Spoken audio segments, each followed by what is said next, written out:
जय श्री हरि विष्णु। राधे राधे। आपका मेरे चैनल में स्वागत है। आज हम आपके लिए फिर से एक नई कहानी लेकर आए हैं। दोस्तों, ये कहानी सीता माता श्री राम को सुनाती थी और राम जी बड़े प्रेम से इसे सुना करते थे। यह रोचक लोक कथा बहुत ही मनभावन है।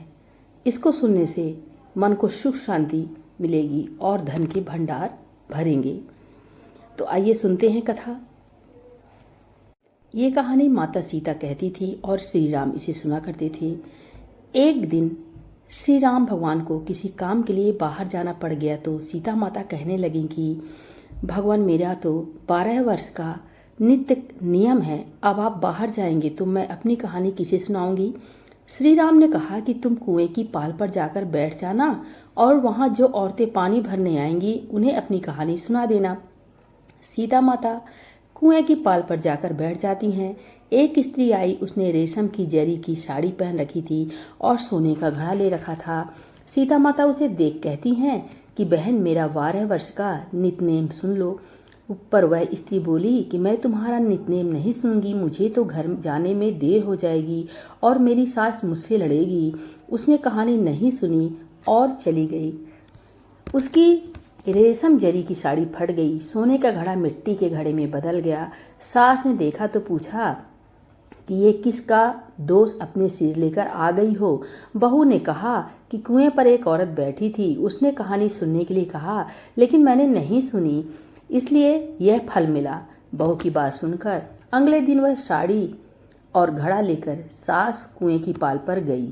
सास को वही माता सीता बैठी मिली तो माता सीता ने कहा कि बहन, मेरी कहानी सुन लीजिए। सास बोली कि एक बार छोड़, मैं तो 4 बार कहानी सुन लूंगी। माता सीता ने कहानी कहना प्रारंभ किया। राम आए, लक्ष्मण आए, देश के पुजारी आए, नित नेम का नेम लाए, आओ राम बैठो राम, तपी रसोई जियो राम, माखन मिश्री खाओ राम, दूध बतासा पियो राम, सूत के पल का मोठो राम, साल दुसाला पोठो राम, साल दुसाला ओढ़ो राम, जब बोलूं जब राम ही राम, राम संवारे सबके काम, खाली घर भंडार भरेंगे, सबका बेड़ा पार करेंगे, श्री राम जय जय राम। सास बोली कि बहन, कहानी तो बहुत अच्छी लगी। कहानी सुनकर सास घर चली गई और उसकी साड़ी फिर से रेशम की जरी की बन गई, मिट्टी का घड़ा फिर से सोने के घड़े में बदल गया। बहू कहने लगी, सासू माँ, आपने ये सब किया। सास ने कहा कि बहू, तू दोष लगा के आई थी और मैं अब दोष उतार कर आ रही हूँ। बहू ने फिर पूछा कि वह कुएं वाली स्त्री कौन है। सास बोली कि वे सीता माता थी, वे पुराने से नया कर देती हैं और खाली घर में धन के भंडार भर देती हैं। वह लक्ष्मी जी का वास घर में कर देती हैं, आदमी की जो इच्छा हो उसे भी पूरा कर देती हैं। बहू बोली कि ऐसी कहानी मुझे भी सुना दो। सास बोली कि ठीक है, तुम भी सुनो। और सास ने कहानी शुरू की। राम आए, लक्ष्मण आए, देश के पुजारी आए, नित नेम का नेम लाए, आओ राम बैठो राम, तपी रसोई जियो राम, माखन मिश्री खाओ राम, दूध बतासा पियो राम, सूत के पल का मोठो राम, साल दुसाला पोठो राम, साल दुसाला ओढ़ो राम, जब बोलूं जब राम ही राम, राम संवारे सबके काम, खाली घर भंडार भरेंगे, सबका बेड़ा पार करेंगे, श्री राम जय जय राम। कहानी सुनकर बहू बोली कि कहानी तो बहुत अच्छी है। सास ने कहा कि ठीक है, इस कहानी को रोज़ कहा करेंगे। अब सास बहू रोज़ सवेरे उठती, नहाती धोती और पूजा करने के बाद नितनेम की सीता जी की कहानी कहती। एक दिन उनके यहाँ एक पड़ोस की औरत आई और बोली कि बहन, जरा सी आँच देना। तो वह बोली कि आँच तो अभी हमने जलाई ही नहीं। पड़ोसन ने कहा कि तुम सुबह 4 बजे से उठकर क्या करती हो।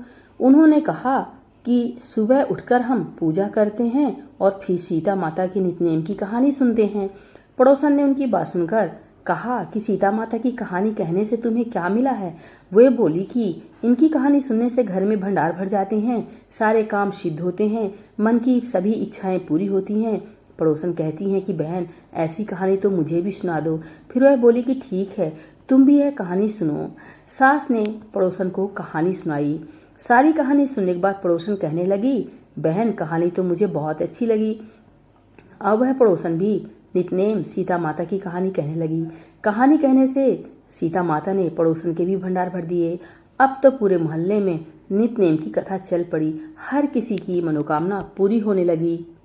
हे सीता माता, जैसे आपने उनके भंडार भरे हैं वैसे ही आप हमारे भी भंडार भरना, कहानी सुनने वाले के भी और कहानी कहने वाले के भी। तो राधे राधे दोस्तों, ये कहानी कैसी लगी प्लीज़ राधे राधे लिखना मत भूलिएगा। और वीडियो अच्छी लगे तो प्लीज़ लाइक और चैनल को सब्सक्राइब ज़रूर कीजिएगा। नमस्कार।